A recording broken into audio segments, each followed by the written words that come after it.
These are some of the most disturbing and gut-wrenching POV clips ever caught on camera. I personally searched through countless videos to try and bring you only the most intense and unfiltered moments. Some of these are so extreme that they've been wiped from the internet, so as always, viewer discretion is highly advised. Level 1. Man discovers lost GoPro. In July 2019, YouTuber Rich Aloha was scuba diving in Foster Falls State Park, Tennessee, when he made a shocking discovery. He had been hunting for treasure, but found nothing more than a GoPro camera buried in the mud at the bottom of a lake near a waterfall. It turned out that the GoPro belonged to Richard Ragland, a 22-year-old man who had tragically drowned at the same location 2 years earlier in 2017. He was spending the day with friends, swimming near the waterfall when he went underwater and never came back up, just days before his 23rd birthday. But what made this discovery so incredible was that the SD card inside the camera was still intact and functional despite being submerged for a full 2 years. When he checked it, Rich discovered that the footage on the card captured Ragland's final moments, showing him smiling, swimming, and enjoying his day with friends. At the time, Rich had no idea who the man on the tape was, but he soon remembered that he had been told all about Ragland's death by park rangers. This was likely the young man's lost camera. Determined to do the right thing, Aloha spent hours researching online to find a way to contact Ragland's family. Eventually, Aloha succeeded in reaching out to Ragland's parents, Robin and Gary McCreer, who were overwhelmed by the news. They had previously been sent a thumb drive by park rangers containing some of the final footage of their son, but it had apparently been stolen in transit, meaning they never got any closure on his death. Aloha eventually met with the McCreers to return the GoPro and its contents, making for an emotional moment. The family was grateful for the opportunity to see their son living life to the fullest in his final hours. Robin McCreer expressed her appreciation for Aloha's efforts, saying that his persistence in contacting them means the world to us. Aloha, who considered his diving adventures a form of ministry, felt that he was divinely led to this discovery. He described the experience as indescribable and stated that he doesn't think there's ever been a more impactful find. Exploration of the Bohemian Grove. YouTuber Dancer1 conducted a daring investigation into the secretive Bohemian Grove, a private 2,700-acre campground in Monte Rio, California, owned by the elite Bohemian Club. Well, at least that's what we know to be true. For years, the Bohemian Grove has been the focus of conspiracy theories due to its highly exclusive nature and elite membership. Very few people are allowed to join, and those that do are rarely ever heard from again. That tight-knit secrecy has led to a host of claims of satanic rituals and allegations of youth abuse, which have surrounded the club for as long as it's existed. But Dancer1 wanted to know for sure. He waited until the off-season when it was colder and fewer members would be visiting the campground. Using a kayak, he carefully crossed the Russian River and entered the property undetected. After navigating the dense trees and the uneven, steep terrain, he eventually reached the heart of the campground, only to find it was far, far more unsettling than even he expected. Right before him, he saw the infamous 40-foot owl statue, which serves as the centerpiece for the club's annual cremation of care ritual, a slightly unsettling annual tradition that nobody gets to see. The further into the grounds he got, the more and more surveillance Dancer1 saw. Video cameras and security guards everywhere, and that was just what he could see. There could be motion-activated sensors anywhere, and the consequences of breaking into the world's most secure cult could be deadly. So he left. But Dancer1's investigation didn't stop with this initial foray. He claimed to have returned to Bohemian Grove multiple times, including during the annual July encampment when the cremation of care ritual takes place. He says that he even witnessed part of the ritual, describing the sight of a person covered in cloth being carried and placed in a boat, suggesting a mock sacrifice of some kind. But the truth is that nobody has any idea what takes place in Bohemian Grove behind closed doors. Dancer1's investigation suggests we don't want to. Level 2. Westinghouse Electricity Factory. In the heart of Cleveland, Ohio, stood the once mighty Westinghouse Electric Factory, a testament to America's industrial prowess. This colossal facility, which had churned out everything from metal casings to lighting equipment, was once among the largest factories in the United States. But in 1979, the production lines fell silent and the factory doors closed for good, leaving behind a giant shell of its former glory. Chris Hill, also known as Urbex Hill, set his sights on uncovering the secrets that lay within the abandoned walls of the factory. He wanted to discover the remnants from the factory's heyday, frozen in time for over 4 decades. But before he even got into the building, Chris got an ominous sign. The sound of gunfire, a shootout not far from their location. Yeah, somebody shooting. Damn. That's Cleveland. Wow. That's crazy. It's not even that far away from here. That sounds like a shootout. It wasn't enough to stop him. He wanted to see inside the factory. The factory itself was nothing special, just an abandoned building left to decay. But when they went into the basement, everything got much more real. The place looked like a war zone, dripping with water and broken down. That's when the noises began. Okay, I'm hearing something. Maybe it's an animal. I'm sure there's animals down here. Strange noises echoed through the basement, which Urbex Hill assumed, or hoped, was some kind of an animal, like a stray dog. Of course, if they did encounter a stray dog in this basement, escaping would be a serious challenge. But as if all of this wasn't intense enough, Urbex's lights started to switch off right as those unsettling noises began again. It was horrible timing, but the bizarre and unknown noise just made them want to venture deeper and find out what it was. They found a strange man crouched in the corner, shirtless and staring at the wall, not moving. He was clearly homeless, possibly high on some kind of drug, but suddenly the noises made sense. It turns out that the basement was home to a homeless encampment, a large-scale resting place for people who have nowhere else to turn. But that was enough to make Urbex say it was time to leave, if they could still find the exit. Dog's GoPro captures strange sounds in Michigan forest. A man and his dog were hiking through the Huron National Forest in Michigan. The man had fixed a GoPro to the dog, hoping to get some cool and unique footage from his pup's POV. The man had a history of hunting for Bigfoot, always hoping that he would one day get the legendary creature on camera. So far, he had been unsuccessful. But the man never once gave up hope. This could be the day. But he couldn't have anticipated he would get something far, far stranger. As the dog fished around the forest looking for something fun and interesting to play with, a bizarre sound rang out across the woodland. A strange shriek, inhuman and frankly unsettling.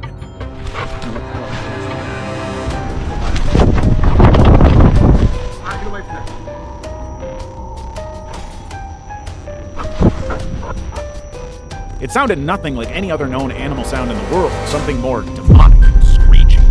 The dog heard it right away, and the man soon heard it afterwards, but he had no clue what the animal could possibly have been. The noise just got louder and louder, and more intense to boot.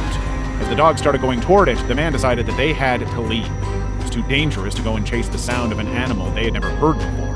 When the video was eventually uploaded, the man's followers identified the sound as an Aztec death whistle. A bizarre and sinister old whistle once used by the Aztecs for sacrificial purposes. It emits a sinister, haunting, and frankly terrifying screeching sound, exactly like the one the man and his dog heard. Whether this was all one big prank or something more sinister and intense, we're still not clear on that. Daniel O'Neill's camping encounter. In 2023, Daniel O'Neill, the creator behind the YouTube channel English Woodsman, was making what he thought would be a pretty typical camping video. He had ventured into an area he was not super familiar with, that he had never really visited before, hoping for a totally different kind of video. Daniel had specifically chosen his location to be far from the nearby cows, right in the middle of the woodland for some peace and quiet. But as he set up all of his recording equipment, he started to feel unsettled by something he had heard. Hello? Hello? You got a bit of that. There's nobody here. I'm going to put it down to just being something behind me here. But it sounded like human footsteps. While he was walking, he heard a strange noise, what seemed to be human footsteps beside him. But he was all on his own, and if there had been someone walking near him, he would have been aware of it. The overthinking was bothering him. He couldn't spend an entire video obsessing about it. The noises didn't stop, not for a second. After his tent was set up and he was inside, he suddenly heard another mysterious sound outside. It seemed to be someone walking past his tent.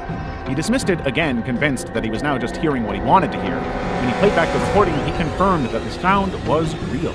Yet, nobody was in the area. By this point, his anxiety was rapidly increasing, noticing more and more bizarre noises outside of his tent. But every time he checked, he saw nobody nearby. And the sounds picked up on the recordings seemed impossible. Dry footsteps, despite the wet, muddy conditions. No matter how much he convinced himself that he was just hearing things or making it up, Daniel kept hearing the noises. He knew he had to find another spot to camp outside of the woods. He later described the noises that he had heard as being animal-like, but impossible to describe in any more specific way. All he knew was that he had to get out of there as quickly as possible. He would never come to know what the noise was. Level 3. Fake cop traffic stop. It was just after midnight on a September night in 2019, and an Albuquerque Police Department officer was driving home when he noticed what seemed to be a traffic officer conducting a stop near 4th Street and I-40. The traffic cop had pulled over an SUV and was in the process of interrogating the driver. Something about it rang strange to the APD officer. For one thing, the traffic stop officer wasn't driving a regulation vehicle. He was driving a civilian car with red and blue flashing lights. For another, he was wearing plain clothes with nothing even remotely police-like other than a strange star-shaped badge on his belt. And the biggest and strangest issue of all, he just happened to look very young. The APD officer decided to approach the traffic cop and get some answers, believing that he would have identification that could clear the whole thing up. The traffic officer introduced himself as Brendan Wazinski, a cop that had worked for the Bernalillo County Sheriff's Office for 3 years. He had stopped the SUV for allegedly traveling at 120 miles per hour on the highway. Something was still really, really off. And the more that he questioned Officer Wazinski, the more that feeling continued to grow.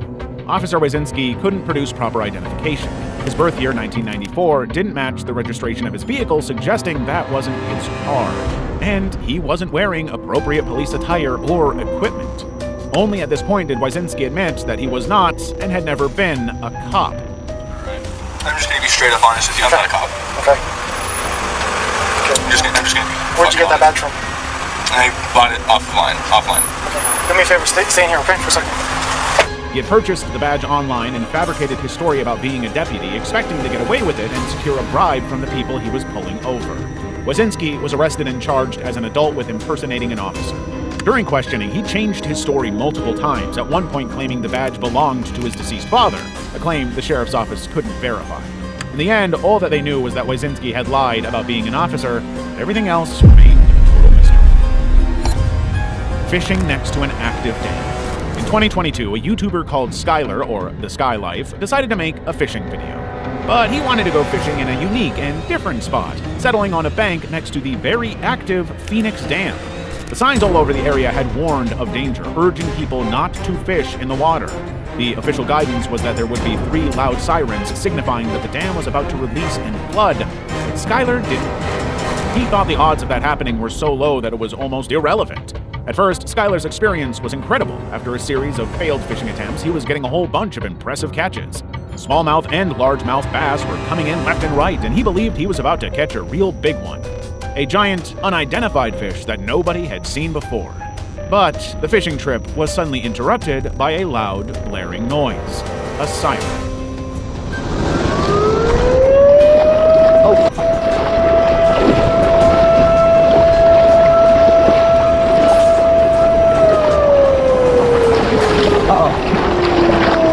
I gotta go. Oh! I got 2 more sirens. Uh-oh. I'm almost back. Skyler knew instantly that wasn't good, but then it was followed by a second siren. Knowing that the water was about to be released in a very, very dangerously quick gush, Skyler had to rush over the slippery rocks to safety, the exact situation the signs had warned him about. He had to stay calm even though they were mere moments away from being completely obliterated. When he finally got to safety, he realized that there was no third siren coming.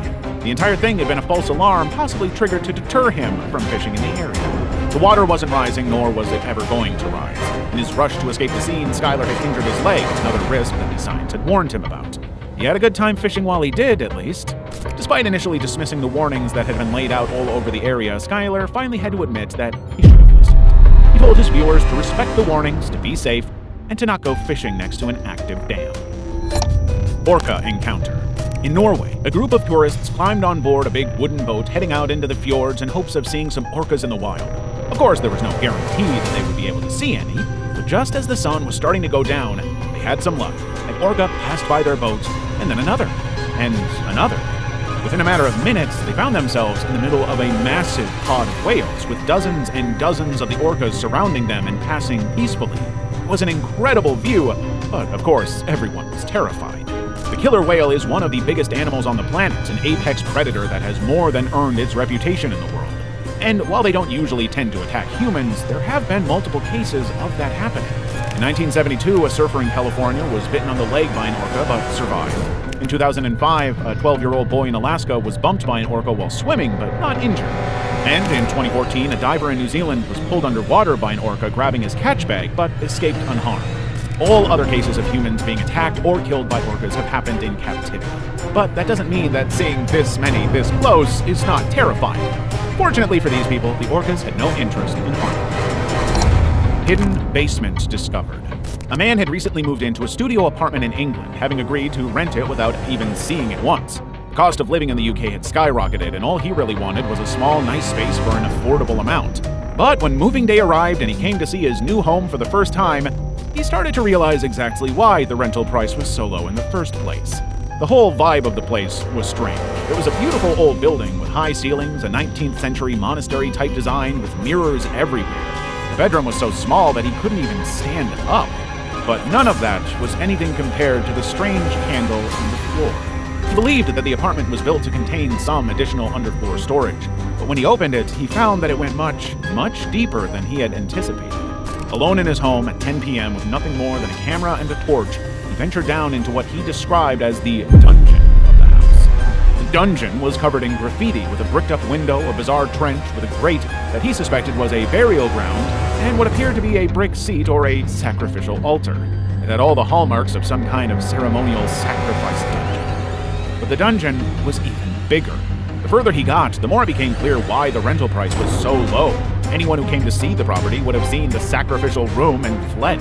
The dungeon was wired for electricity, and he could hear the sounds of the neighbors upstairs who most likely have no idea about what is going on right in their own homes. A newspaper left behind was dated 1984, suggesting that the place was in use for a long, long period of time. But what it was used for, we'll never know. And I don't think this guy really wants to know. Creepy satanic bridge. In the summer of 1999, Chris Childrey was producing a report for the George Washington High School art and literary magazine, Wantes, shooting footage of the aptly named Satan's Bridge in Virginia. The footage opened with shots of animal carcasses, some of them as fully intact skeletons, some of them simply remnants shoved into a trash bag and left in a ditch. While there was no way to know for sure, the presence of deer suggested that this was the work of hunters, who had no purpose for the animals they had so cruelly murdered. But the more Chris reported footage, the more convinced he became that this may not have been the work of hunters at all. This may have been people performing ritual sacrifice in the name of Satan. This may seem like a stretch, but when he ventured under the bridge to investigate further, Chris found all the proof that he could have hoped to find. He had found 5 stones arranged in a pentagram formation with sand and ashes in between a typical formation for occult practices. He discovered a burned piece of paper identified as a religious tract with John 3:16 on it. And next to it all, black candles, typically associated with satanic rituals, were also present in the area. All of the hallmarks of occult practice were present. And while he never filmed them out of respect, Chris had seen multiple dead human bodies around the bridge throughout 1999 and 2000, an unsettling pattern that only further convinced him that Satanists were in action all over Virginia. They were sacrificing living things to appease Satan. Chris eventually stopped visiting the bridge entirely, freaked out by what he had seen over the years, but in the years since his footage, Satan's Bridge has become more of a casual hangout spot for teenagers, with less openly satanic practices taking place, at least that we know of. Level 4. Sophia McKenna and Spencer Mugford. In the early hours of May 27, 2018, Sophia McKenna and her friend Spencer Mugford embarked on what was supposed to be an adventurous night out to the new London Ledge Lighthouse. Spencer was a student at the University of Connecticut Avery Point campus in Groton, a campus well known for its marine credentials. The two of them took a white and blue 14-foot sunfish sailboat without a mast from the school's marina and began paddling toward the lighthouse, located about a mile offshore. Around 2 a.m., Spencer posted a photo on Snapchat showing Sophia at the lighthouse. This would be the last known communication from either of them. Between 2:05 a.m. and 2:09 a.m., Sophia's mother, Michelle McKenna, received 7 missed calls from Spencer's phone. Fortunately, she was asleep and didn't see them until later. When neither Sophia nor Spencer were heard from the next day, their families filed missing persons reports. The Coast Guard, along with state and local agencies, launched an extensive search operation covering 2,025 square miles over 71 hours. 2 days after their disappearance, the hull of the boat they had used washed up on a beach in New York. They were nowhere to be found. On June 8, 2018, a boater made a grim discovery. Spencer's body found floating in the water about 2 miles south of Avery Point. The cause of death was determined to be drowning. Despite extensive searches, Sophia has never been found. At the time of her disappearance, she was 5'9", weighed 130 pounds, and had brown hair and blue eyes. She had several distinctive tattoos, including phrases on her foot and ankle, a crescent moon on her waist, and cherry blossoms with a butterfly on her shoulder. All distinctive, easily recognizable traits. None of them were seen. Investigators theorize that after docking at the lighthouse, the boat may have come loose. Spencer, a strong swimmer, might have attempted to retrieve it, but struggled in the cold, dark waters. Sophia, not being a strong swimmer, may have tried to help him, leading to both of them getting into trouble. The disappearance of Sophia McKenna remains a mystery. The family continues to hold on to hope that she might still be alive, maintaining a Facebook group called Finding Sophia McKenna to keep her case in the public eye. Missing kids in the woods. In late September 2021, 3 young children, aged 2, 6, and 7, went missing in the Sam Houston National Forest near Montgomery County, Texas. The children had taken a commonly used trail connecting their homes, but diverted from the path to play in a dry creek. When they were done, they soon realized they were lost. Montgomery County Sheriff's Office received the initial report of the missing children around 7:55 p.m. on Thursday. But as night fell and rain set in, concerns for the children's safety grew. They had to be found quickly, or they might not be found at all. A large-scale search operation was launched involving law enforcement agencies from several jurisdictions, fire department personnel, Montgomery County Search and Rescue, helicopters, drones, and canine tracking dogs. Throughout the night, search efforts continued in the dense forest area, searching in every single area they could. The children, following advice their parents had given them, took shelter under a fallen tree and stayed in one spot, waiting for help to arrive. On Friday morning, a local volunteer familiar with the forest set out to search for the kids. Around 9:30 a.m., he located the children in an area at least a mile from where they were thought to have entered the forest. Initially struggling with poor cell service, the volunteer eventually contacted 911. Dispatchers triangulated his position and directed Sergeant Jason Smith of the Montgomery County Precinct 2 Constable's Office to their location. Body cam footage captured the moment Sergeant Smith found the children and the volunteer. Hey, Jesus, good. He's good. Kids, I'm the police. Are y'all ready to get out of the woods? Come on, buddy. Let's get out of here. You got cheeseburgers in your... We're going to get something to eat, okay? You want to hold my hand? We'll get out of here? Come on. Smith led the group out of the dense forest using his phone's compass for navigation. When his phone stopped working, he had other responders activate their sirens to guide him in the right direction. After about a 20-minute hike, they emerged from the woods and reunited with the waiting first responders. The children were evaluated by Montgomery County EMS personnel and confirmed to be uninjured before being reunited with their relieved families, marking a massive victory for what could have been an unimaginable tragedy. GoPro captures sounds in a cave. The action-adventure twins had hit on something big. In the middle of nowhere, somewhere in the Appalachian Mountains, they had found an inexplicable pipe in the middle of the forest. Now they were back to find out what exactly was inside. It took the twins 3 hours to hike their way into the mountains through the poison ivy and far enough into the middle of nowhere to find the pipe. Tying a string around their GoPro, they slowly lowered it into the pipe. But, much to their surprise, it just kept going, and going, and going. The sounds they got were nothing special, just the sound of metal for a while. Then everything changed. They could hear water down there. But whenever they shined their flashlights into the pipe, all they saw was another pipe at the bottom, one that the GoPro never seemed to hit. The twins were convinced that there was some kind of cave system below, some river or small body of water. The weirdest was about to happen. The GoPro began to pick up strange sounds, inexplicable heavy breathing and footsteps, as though the GoPro had landed right next to something.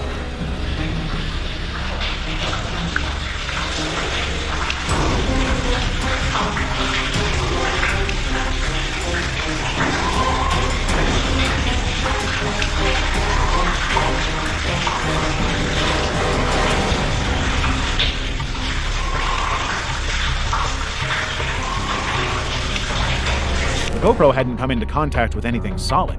It had continued to go down just as it had to up to this point. It simply made no sense. When the GoPro was retrieved, they once again shone the flashlight into the pipe, hoping they would see something that could clarify what was going on down there. But again, all they could see was some kind of reflective metal at the bottom, which they thought was impossible. The GoPro went so deep that it surely would have hit the metal. Instead, it simply continued without stopping. The twins maintain to this day that the pipe is wrong somehow. There's something strange about it that makes simply no sense whatsoever. Maybe it's a cave system, maybe it's an underground river. The pipe never seems to end. Whatever's down there remains a creepy, unknowable factor. Abandoned school. For over 13 years, Robert Fulton Elementary School in Cleveland, Ohio has been left to deteriorate and rot into nothing. But YouTubers and urban explorers now view it as one of the best places to go poking around, including Chris Hill. Chris Hill from the Urbex Hill channel had explored the school once before in 2022 and encountered some seriously unsettling things. But 2 years had passed and he wanted to see how much things had changed and just how deteriorated it had become. When he entered the building at 1 a.m., he soon realized that the place had deteriorated quite a bit, to the point of total structural instability. Stairs under his feet creaked so badly they could collapse at any moment. The upper level of the school was seemingly on its last legs, but Chris was looking beyond that and seeing much more concerning warning signs. There were scribbles on the wall everywhere he turned, ominous messages like "Don't explore alone" and "Keep out," suggesting that people had been here not long before. In the classrooms, he found evidence that people had been squatting inside the school, possibly as recently as the night before. He had heard noises in the school from the second he entered, but he had seen nobody, and against his better judgment, decided to press on and explore further. Unfortunately, he was about to encounter the one thing that he could never have counted on: a screaming man.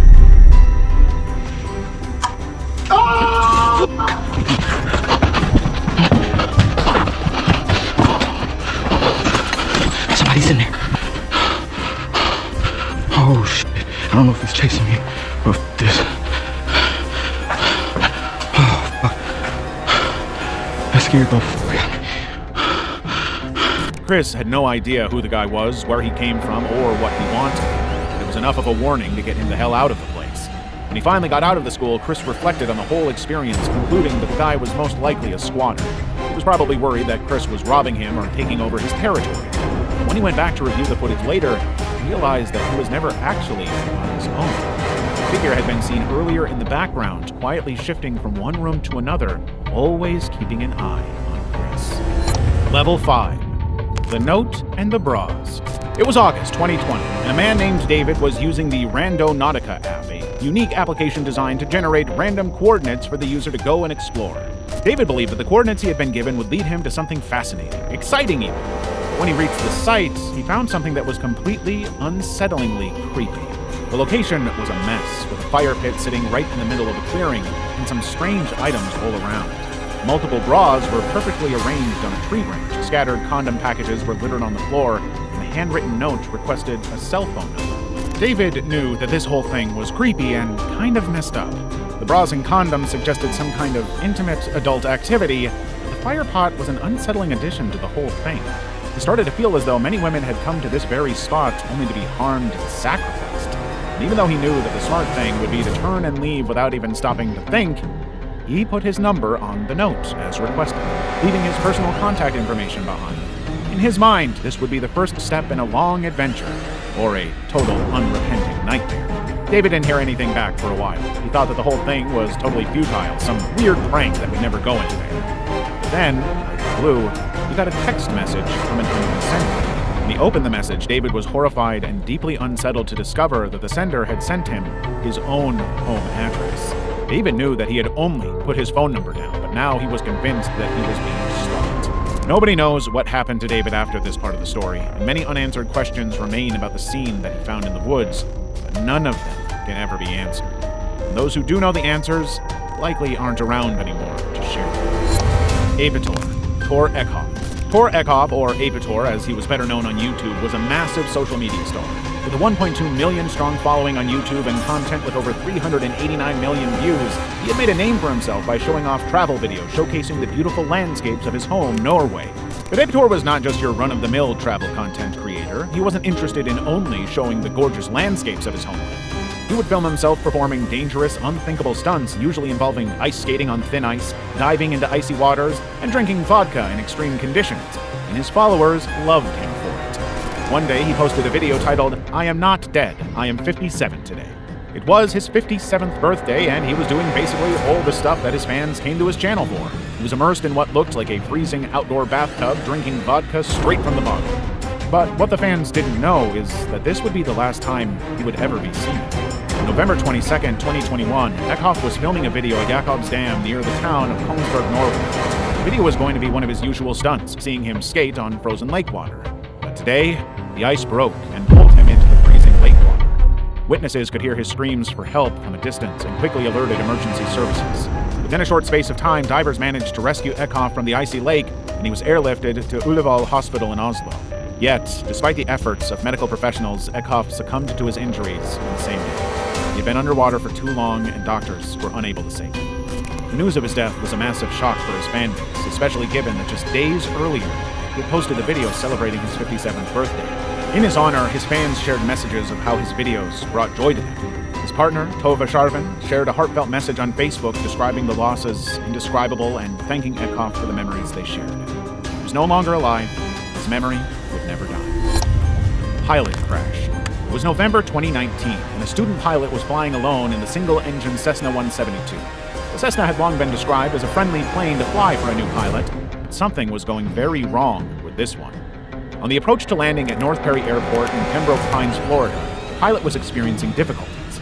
The landing procedure wasn't going as smoothly as it typically did. When the wheels eventually hit the tarmac, the plane immediately veered right off the runway, sliding into a grassy area right next to it. The pilot couldn't seem to stop the plane as it hit and damaged 2 airport signs until the plane eventually came to a powerful stop. Local police and fire rescue teams immediately responded to the scene when the crash was reported, with the sheriff's office coming in to give their guidance too. Miraculously, the student pilot had survived, managing to exit the aircraft without any emergency help required. But he did suffer some injuries in the crash, which was officially deemed by authorities to be minor. As a precautionary measure, emergency services transported the pilot to a local hospital with what were described as non-life-threatening injuries. But as it turns out, this was not the last crash to take place at North Perry Airport. Since this incident in 2019, multiple other planes have crashed at the runway, suggesting a sinister and eerie pattern of misfortune. And not all of them have been so lucky. In 2022, an instructor and a student both died in a plane crash on the runway. In 2023, another student pilot survived a near-fatal crash, escaping with spinal cord injuries. And in 2025, the plane landed on its roof after crashing in a freak accident. Every single incident has been on the same runway, always in broad daylight and in perfect flying conditions. Many have come to believe that the airport has some unique curse on it, seemingly the only explanation for so much misfortune. Level 6. Body stain in an abandoned house. It was 2020, and urban explorer Rhythm Rider was about to delve into his latest exploration target, an old abandoned home that once belonged to a woman who died under mysterious, tragic circumstances. Rider didn't know how the woman had died, but her house had become a popular spot for urban explorers who were always shocked by the condition within. The second Rider stepped inside, he understood why. The house was almost completely undisturbed, seeming more like a time capsule to the period where this woman lived than an abandoned home. Of course, there were signs of abandonment, namely the overwhelming presence of squirrels, but otherwise it seemed as though someone had lived here until very, very recently. Rider explored the entire house from the upper bedrooms to the lower basement, taking in the entire residence and slowly piecing together the story of this woman's life. She was an avid smoker, as seen by the nicotine film. Her husband had died before she did, and she had multiple gun cases throughout the house, suggesting she and her husband were very protective. But what really caught Rider's eye was the body stain, a human-shaped mark left on the floor beside the original owner's walker. That's when he realized the woman had died right there where he was standing. She likely took some kind of fall and simply never recovered. In fact, she probably lay there for hours or even days before anyone found her. Her belongings had been rifled through, suggesting that someone did eventually come to collect her things. That body stain messed Rider up. He had to stop filming for 20 minutes just to process the realization that he was staring at the exact place where a woman lost her life. That's when he started to piece everything together. All of the gun cases were empty, suggesting that someone had come into the home and ransacked them. Maybe that happened after she died. Maybe it happened shortly before. Maybe it was even the reason that she died.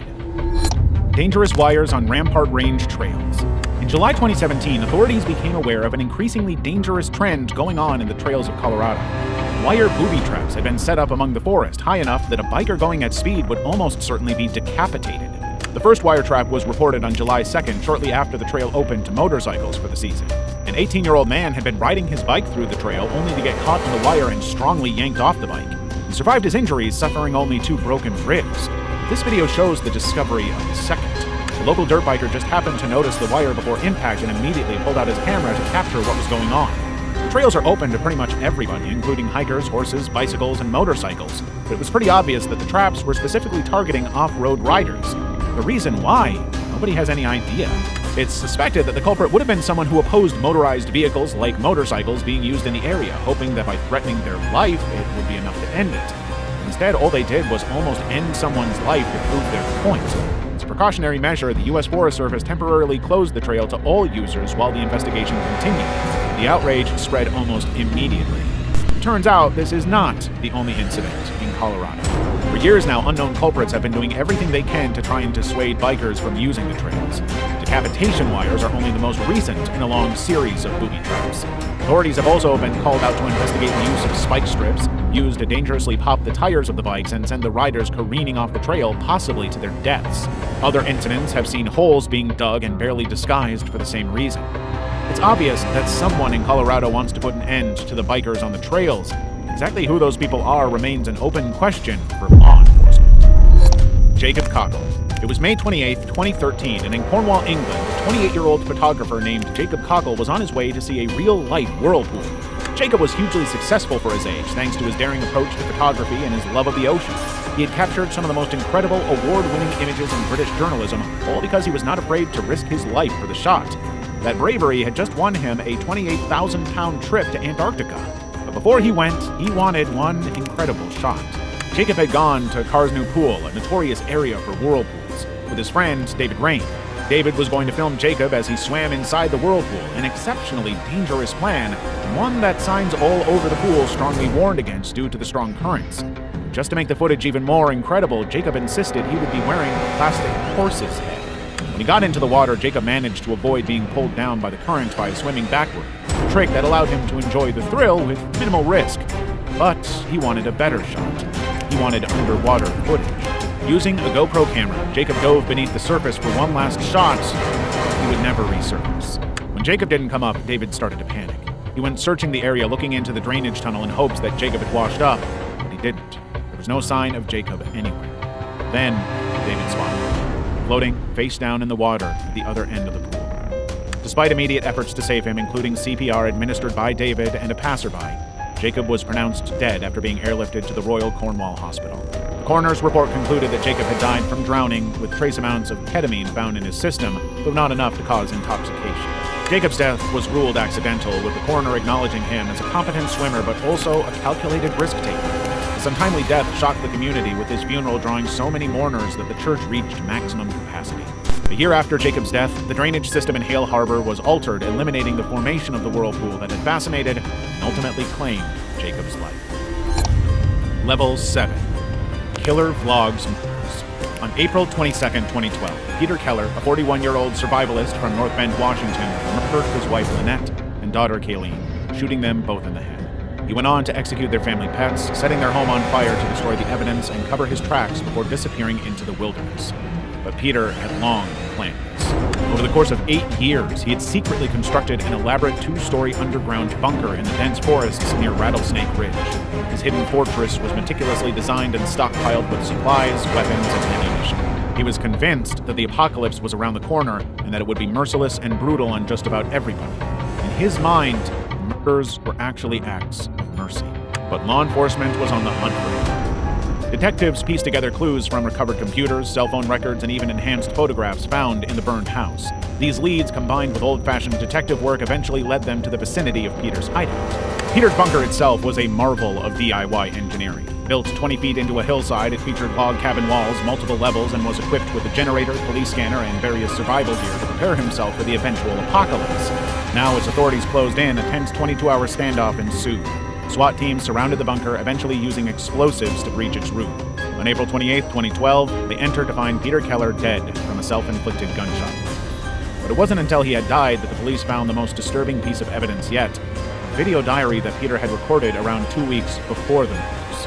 The videos showed Peter casually discussing his plans to drop out of society and acknowledging the possibility of his own death, stating, "I can always shoot myself, and I'm okay with that." Ultimately, everything that Peter said he would do, he went on to do.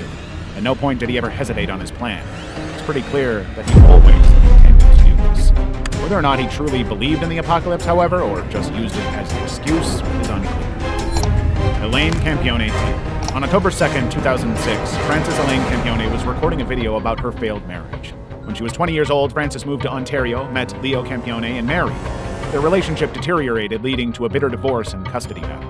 This video saw her aggressively expressing her hatred towards Leo, claiming that God was taking care of the children that they shared. The ominous words were intense, but the reality behind them was far, far worse.